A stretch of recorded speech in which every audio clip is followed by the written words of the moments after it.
Topic है government and business interface, सरकार एवं व्यवसाय इंटरफेस। इसका अभिप्राय उस क्षेत्र से है जिसमें सरकार व व्यवसाय एक दूसरे को प्रभावित करते हैं अथवा एक दूसरे से संबंधित होते हैं। It refers to that area in which government and business affect each other और have links with each other.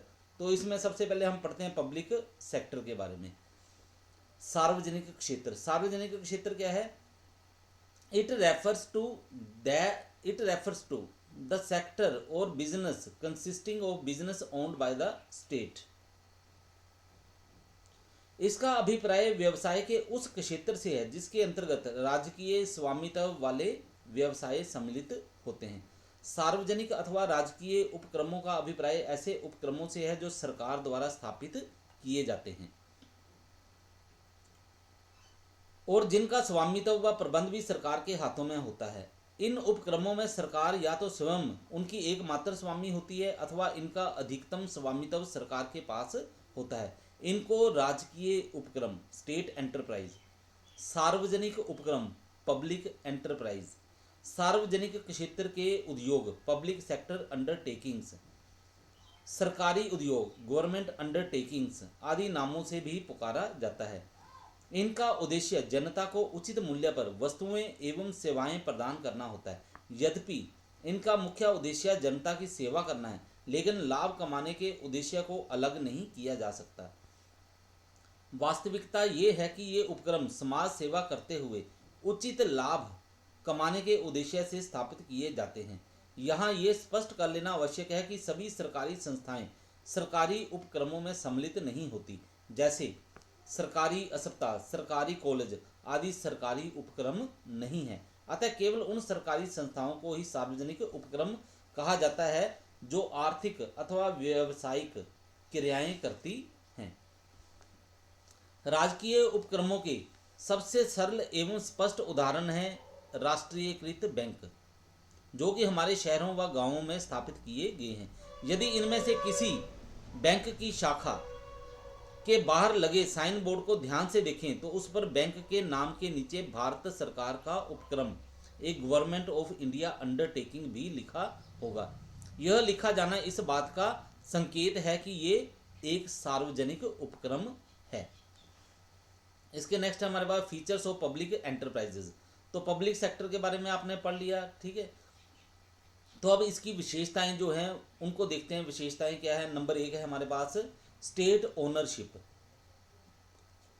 राजकीय स्वामित्व। सार्वजनिक उपक्रमों का स्वामित्व या तो पूर्णतः केंद्रीय, राज्य या स्थानीय सरकार या इनके पास संयुक्त रूप से होता है।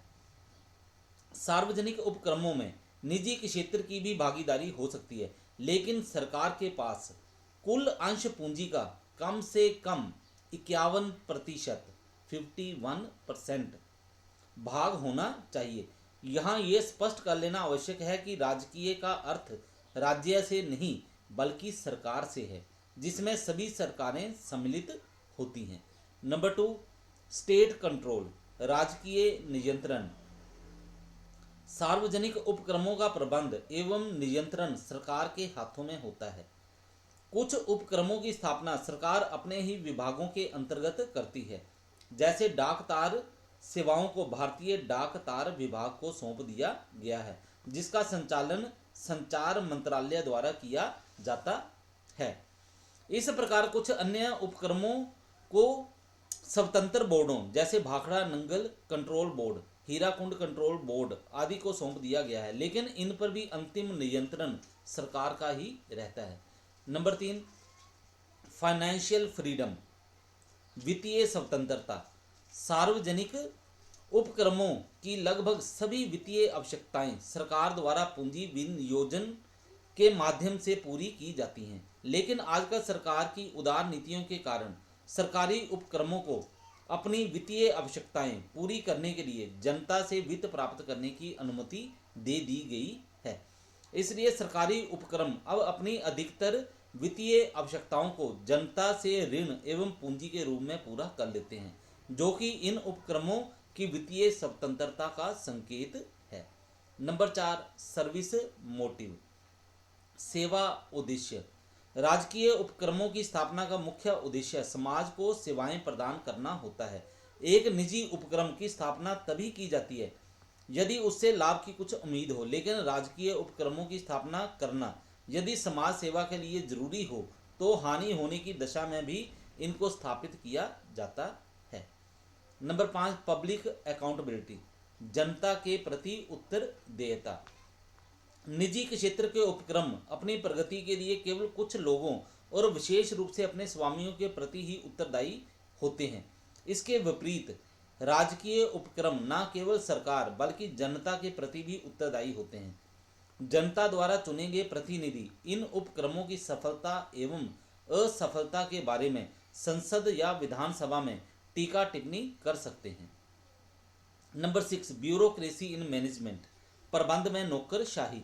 क्योंकि सार्वजनिक उपक्रम सरकार द्वारा स्थापित किए जाते हैं, इसलिए इनका प्रबंध प्रशासनिक अधिकारियों द्वारा किया जाता है। प्रशासनिक अधिकारी सरकार द्वारा बनाए गए नियमों एवं उपनियमों को ध्यान में रखते हुए इन उपक्रमों का संचालन करते हैं और परिणाम स्वरूप निर्णयों में लोचशीलता का अभाव रहता है। इस विशेषता के कारण ही इन उपक्रमों में निर्णय इतनी शीघ्रता से नहीं लिए जाते जितने कि निजी उपक्रमों में लिए जाते हैं। इसमें छोटे से छोटा निर्णय लेने के लिए भी एक लंबी प्रक्रिया का पालन करना पड़ता है और यही कारण है कि इनके कार्यों में अनावश्यक देरी होती है। नंबर 7, हार्मोनियस इंडस्ट्रियल रिलेशंस, मधुर औद्योगिक संबंध। निजी क्षेत्र के व्यवसायियों की अपेक्षा सार्वजनिक क्षेत्र के उपक्रमों का दृष्टिकोण अधिक उदार होता है। ये उपक्रम ऐसी नीतियों को अपनाते हैं जो उनके कर्मचारियों, उपभोक्ताओं और अंततः पूरे समाज के लिए हितकर हों। सार्वजनिक उपक्रमों की इस विशेषता के कारण ही इनके अन्य सभी पक्षकारों के साथ मधुर संबंध रहते हैं। Number 8, useful for all the sectors, सभी वर्गों के लिए उपयोगी। सार्वजनिक उपक्रम समाज के किसी एक वर्ग की ही सेवा नहीं करते बल्कि ये सबके लिए उपयोगी होते हैं। उदाहरण के लिए सार्वजनिक क्षेत्र का डाक एवं तार विभाग समाज के सभी लोगों की एक समान सेवा करता है। Number 9, monopoly in few sectors, कुछ क्षेत्रों में एकाधिकार। कुछ क्षेत्र में सार्वजनिक उपक्रमों का एकाधिकार है। एकाधिकार का अभिप्राय यह है कि किन्हीं विशेष उद्योगों को केवल सार्वजनिक क्षेत्र में ही स्थापित किया जा सकता है, जैसे रेलवे, डाक एवं तार आदि की सेवाएं। समाज सेवा के लिए ऐसा जरूरी भी है क्योंकि इन उद्योगों से अधिक लाभ ना होने के कारण निजी क्षेत्र के उद्यमी इनमें कोई रुचि नहीं रखते।